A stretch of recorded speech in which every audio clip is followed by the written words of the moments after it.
Hi, my name's Jess Aubrey, and I'm currently playing Jane Seymour in Six the Musical. And Six the Musical is this awesome 85-minute piece of concert up on stage, kind of retelling. The premise is the six wives of Henry VIII are competing to see who got treated the worst by Henry and who's going to be the leader of the band. But it's actually about so much more than that.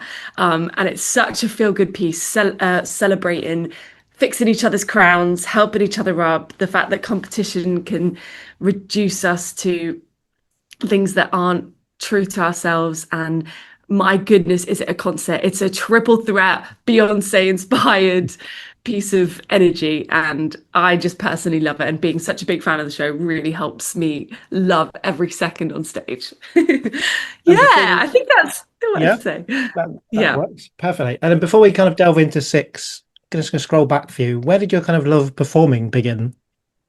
Oh, such a cool question.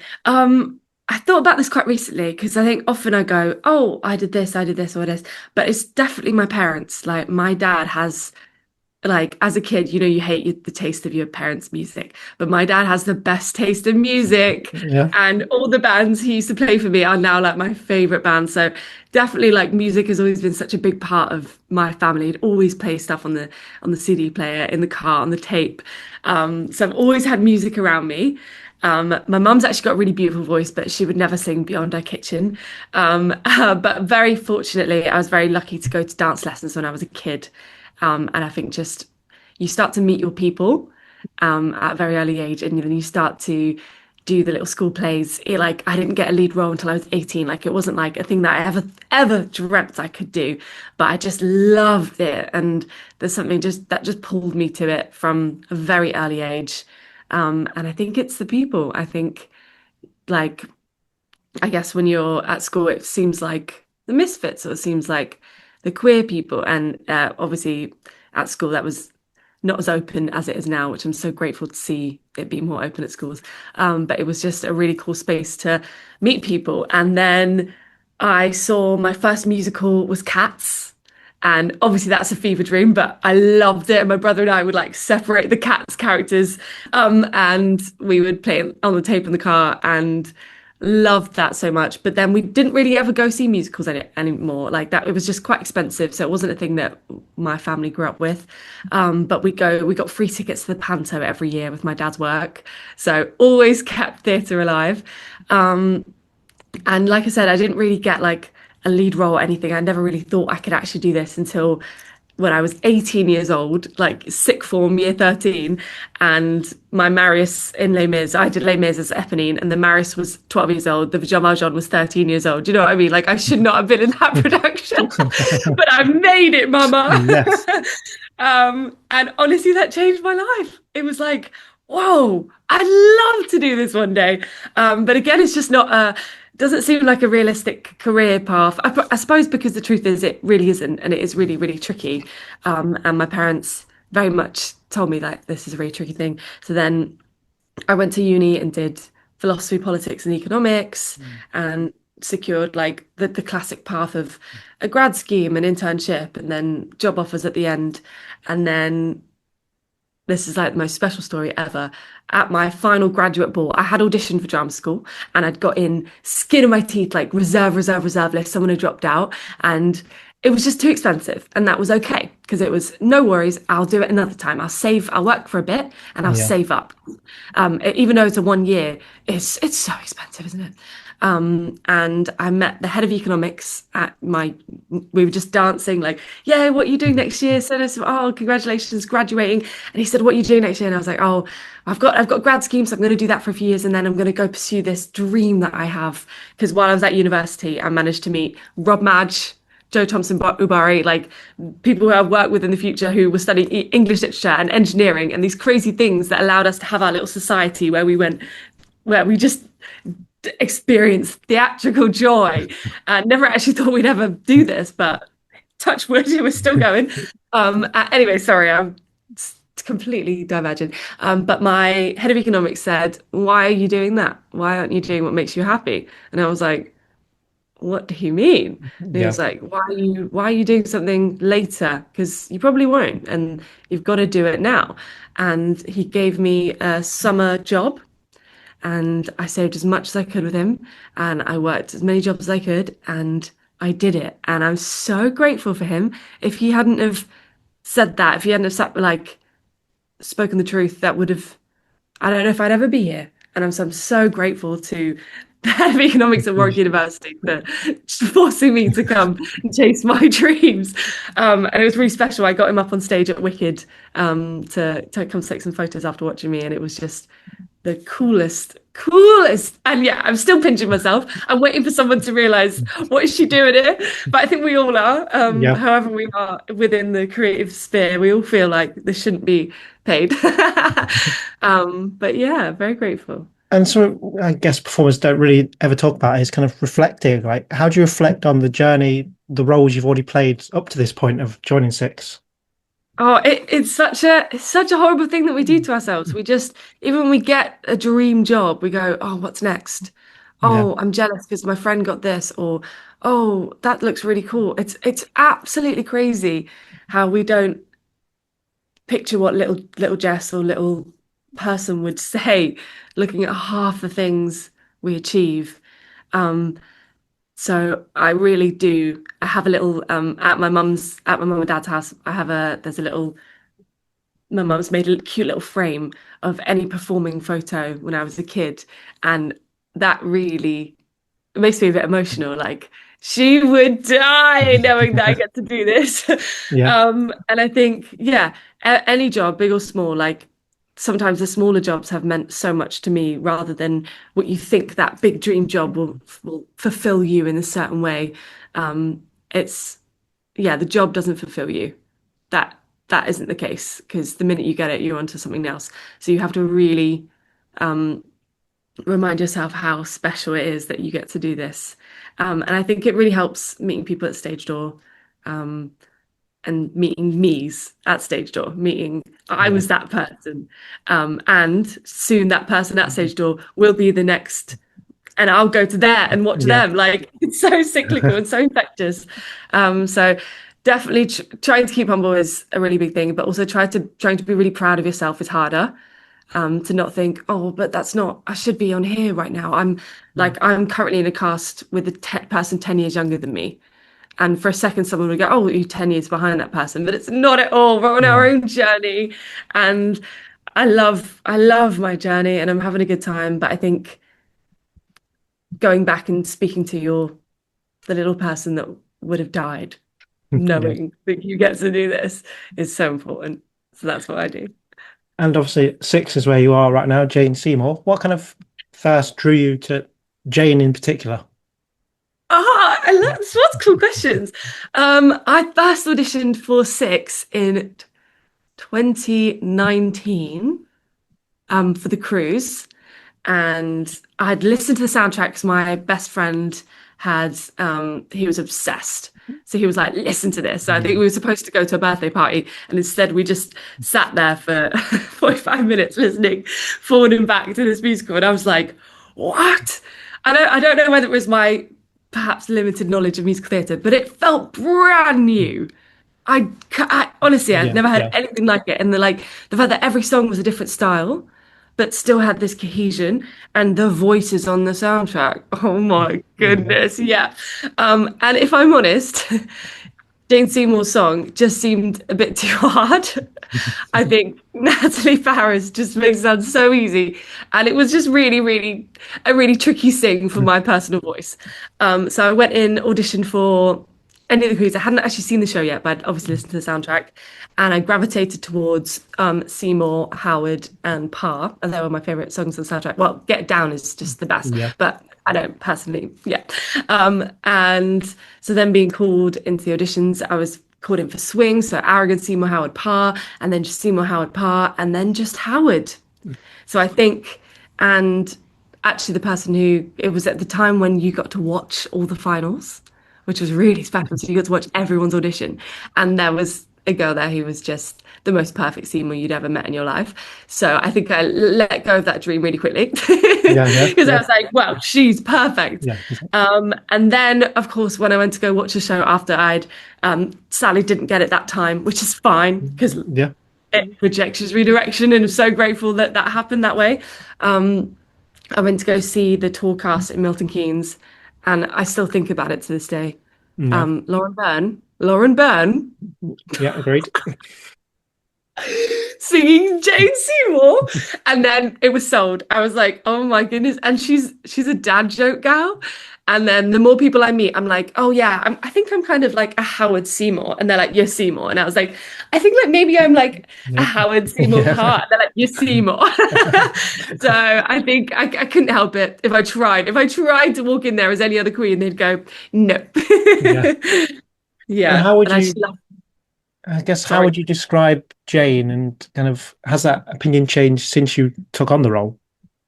Yeah, I think the more I do it, the more I just resonate with her so much. We were so fortunate. We have an amazing creative team, but Lucy Moss came in to rehearsals for a couple of weeks, which was just, I think there's something really unique about meeting the creator of the show Yeah, and having them ask you to bring yourself to a role as well as using the text.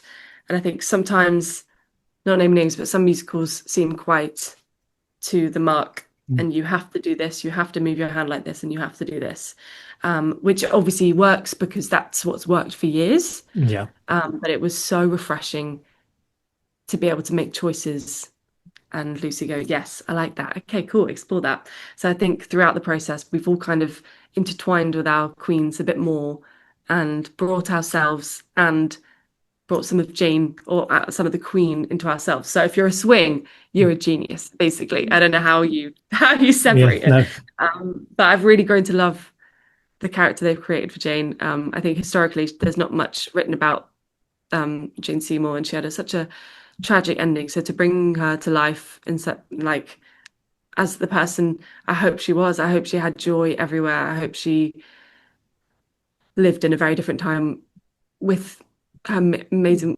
ladies in waiting having as much joy as one could. yeah, Yeah, and I just adore Jane. I love her so much, and Heartstone is just a gift to be able to perform every night. Wow, I love it. Yeah. yeah. And then, as you say, you touched on a little bit there, but taking over a role, what is that like when you're joining such a massive show like Six, which has kind of been on for, like you say, so many iconic performances already? It was Jane Seymour. How do you kind of I balance know. that? I know. It's crazy.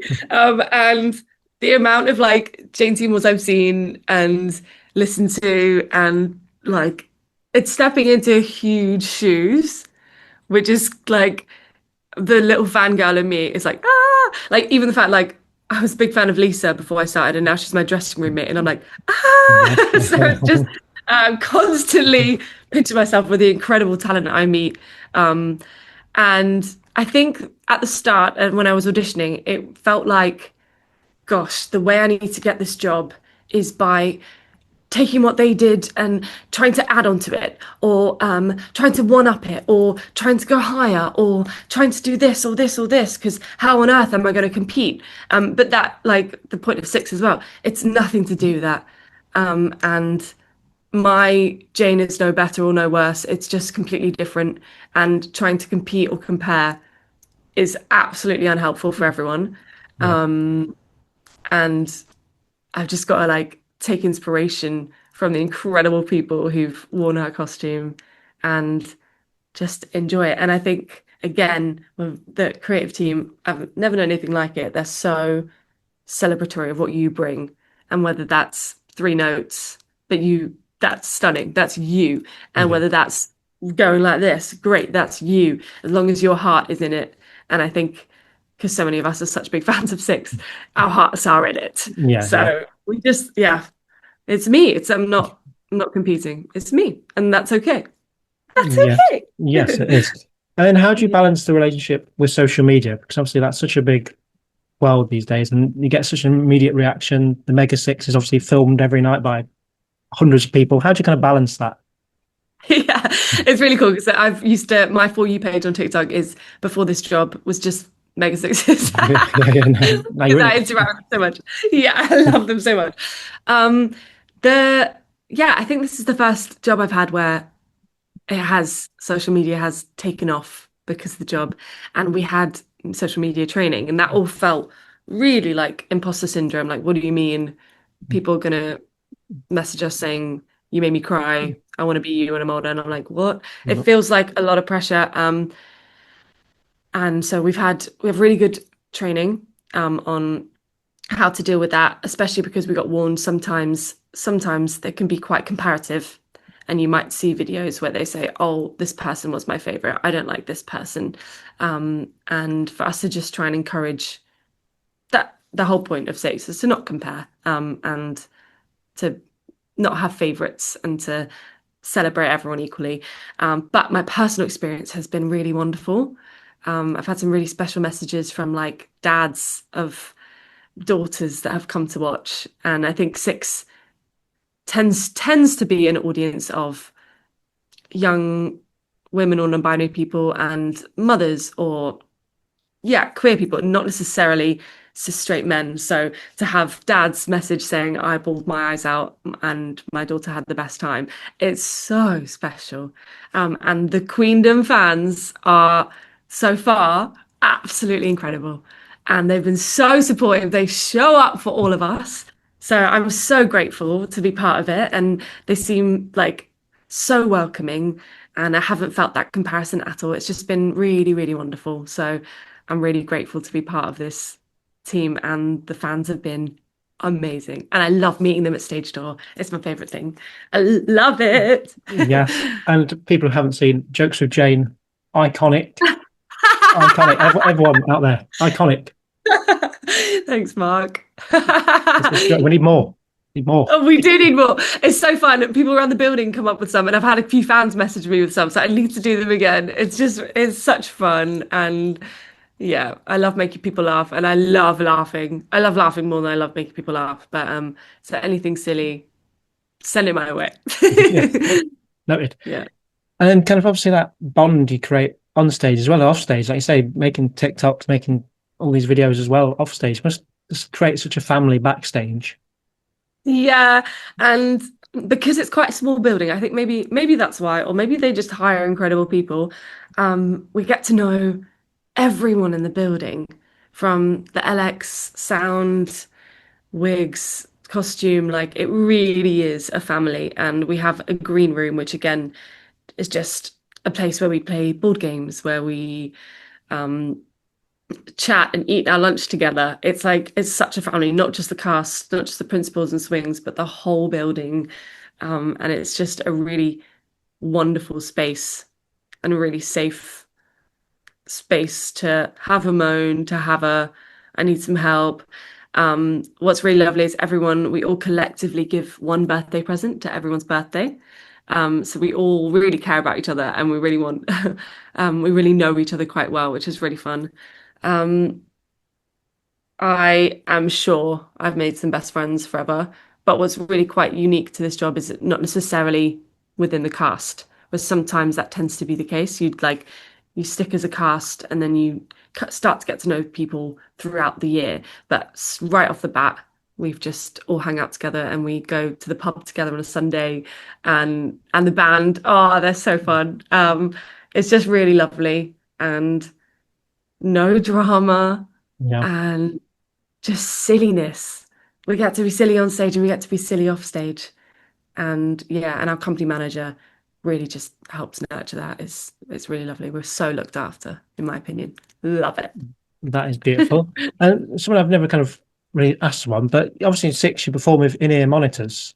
Is that kind of different to a kind of traditional show where you're not using that? How different is that experience?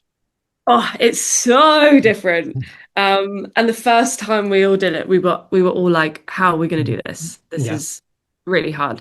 We have like a full, either half day or full day in tech where we get to change our personal mix. So it'll be like, I want more music, I want less of me, I want Mm. more of the Queens, and we get to adjust that throughout the day. But then kind of after that, it's kind of stuck.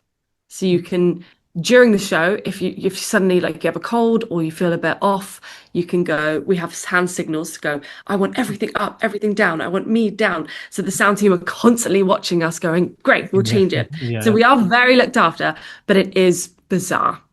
Um, it's like you can hear your raw vocals in your ear, whereas normally in a show you hear that reverb, Mhm. you hear that mix in the thing, so you can hear yourself and you can pitch based on how you hear yourself. But hearing raw vocals is yeah, very off-putting. But now that we've got used to it, if for some reason your inner doesn't work or you have to take it out, it's awful. Yeah. Yeah. If I went to take my innards out, I'm like, where am Yeah. I? Yeah. What is going on? Because all that wonderful curated mix that's perfect for your ears is suddenly destroyed, and you've got drums, you've got Yeah. guitar, and you've got your own vocals. So I wouldn't change it. Please don't change it. I love Yeah. you, Six. But at the start, we were like, what is this? And now I can't do it without it. I can't imagine Six without my inners, which save my life every day. Oh yeah. And then some hopefully a little fun questions for you. If Jane had a smartphone, what do you think her most used emoji would be? Oh, that's so fun. I think she'd love a hug. Mhm. I feel like she'd love a laughing emoji too. She loves to laugh. I think she's quite mum vibes, so maybe a thumbs up. Do you know what I mean? Yeah. Like she thinks she's saying that's the most wonderful idea ever. Love you guys, but she just sends that. Do you know what I Yeah. Yeah. mean? Yeah. Yeah. Or like the love heart emojis. I think with like the little pink ones with loads of love. Because I think she's got oh a heart of stone. That should have been Whee! it. A Yeah. heart. There you go. And if the Terrible. Queens had a modern day WhatsApp group, who do you think would be the most active? Who do you think would be the silent one? Oh, that's so fun. What a cool question. I think Aragon would have quite a few rants on there. I think and if anything went wrong, she would type that long message. You know what I mean? Like she's got your back. Cleves would be MIA because she's partying. She Yep. she'll reply like 4 a.m. with like a selfie. Like Yeah. she's aloof, yeah. Bobo can talk forever, but that would be like voice notes. Yeah. Yeah. Jane would like she would call. No, boo. Yeah. Yeah. Yeah. She would want like a group call and everyone would be like, Jane, Yeah. just No. just voice note us. Yeah. Um, Pa Pa would interject very intelligently, I feel like very curated answers. After the rush has gone, after Howard and Bobo have had their Pa would react like, great idea, girls. Yeah. Yeah. That's what I think everyone would do. And then the swings of the swans would do everything. Yeah. Yeah. Yes. Yeah. And then how do you think Jess would have coped if you were living in Tudor times? Oh gosh. Yeah. It's really hard to put yourself in a world that it wasn't really built for you. Yeah. Um, and saying that as someone who's very fortunate to be living in my current society, which is very um so a long way to go, but very supportive right now. Um, I love horrible histories, so I think all the facts I know about Tudors are revolting, like Yeah. the throwing the toiletries out of the windows. Yeah, so I wouldn't have liked Yeah. No. that. Um, I yeah, I think the aesthetic of the houses are beautiful. I think it so depends if you were born into royalty or not. Yeah. Born into royalty, I hope I would have tried my best to change things as silently as one can without being too loud and awful. Um, but I think still just find your family, find your people, and put on some plays and play on the lute, and find that music. Listen to Greensleeves. Yeah. Yeah. Yeah, try and find some gorge in that. Yeah. And what are your own kind of mental and physical preparations ahead of a show? What are you doing in the hour or so before that performance? We actually get into costume about an hour before because There's so many layers. I like most shows we'd have warm up and then half an hour and then the half. Is that right? No. Warm up at 1, show at 2:30. Yeah, we have warm up at 2, show at 4. Yeah. So we have a whole extra half hour because it takes so long to get ready. So we have to get our wigs on. The first wig call is an hour and 10 before the show even starts. And then the first costume call is like 50 minutes before the show starts. So we're often sat in our costumes for sometimes an hour, sometimes 50 minutes. So we like to film any TikToks, go on live. Yeah. And me personally, and everyone will attest to this, and they hate me, I sing my yeah probably like 25 times. Yeah. But now I've created that horrible need to do it now. I Yeah, can't you win. not. No. No, I'm that's it. So to everyone's dismay, they will hear me. They will know I'm in the building. They will know when I'm on because you just throughout the corridor hear, yeah, yeah. Yeah. And then all my riffs and everything. Adrienne likes to do her no, no, no. So it becomes like a little bit of a joke, but I need to do it, and they know Yeah. I need to do it. So, but this show is so physical and so physically demanding that a lot of us have a lot of physio exercises to keep strong. So every warm up, after warm up, we will do our physio exercises. We go to the gym. We warm down and warm up very carefully, both voices and physically, because personally, this is the most physically demanding show I've ever done, ever by a long Yeah. way. So a lot of the preparation is also just getting your body super ready to be going up, down on your knees and feeling strong. Yeah. And then obviously, as you know, you've touched on stage door, but what kind of do you do to unwind after such a high octane show? Oh, that's really cool. I think it kind of helps with my previous shows. I used to just run out the door to grab my train. But because we have to get out of so many layers of costume and get out so many layers of hair and also do a warm down, we tend to stay in the building for a little bit longer. So it's really nice just to have a little debrief with your dressing room mate. And then the sound team will come in to collect their mics, have a little chat with them. Again, it feels so we get to because we don't really get to that's it because we don't really get to chat on stage. Yeah. Whereas often if something goes wrong or something funny happens, you during the interval or during once you've left of the costume change, you're going to say, "Oh, that was so fun. What happened? Are you okay?" But we don't get to do that on six because we're on the whole time. So any mishaps, move on. Do this, move on. So we get to debrief on all the funny things that happen, which I just think is so fun for morale, and we get to check that everyone's all right and everyone's okay. And then I like to read on my way home. I love a little book and do my vocal cool down as I'm walking back from the station. And I always like to have a snack. I'm so hungry after the show. Fair, absolutely fair. And then what would be for you as your kind of desert island free musical theatre soundtracks? If you were taking three with you, what are you taking? Hamilton, for Yeah. sure. Wicked. I love it. Yeah. Um, and I love the music of Miss Saigon Yeah. so much. But I might swap that one out with I might swap it out with something I haven't really listened to, so that it's something fresh. So I've got my two favorites, and then let's go with Death Becomes Her, because I haven't really Yeah. listened to that. So that would Yeah. be my top three. That's actually really What clever. what would you what would yours be? Oh Have no, you no, thought? no. I think like mine are always niche because my like favorite show is Amelie. Oh, That's like beautiful. Did you see the Actor Muso production? I did more times than it's probably.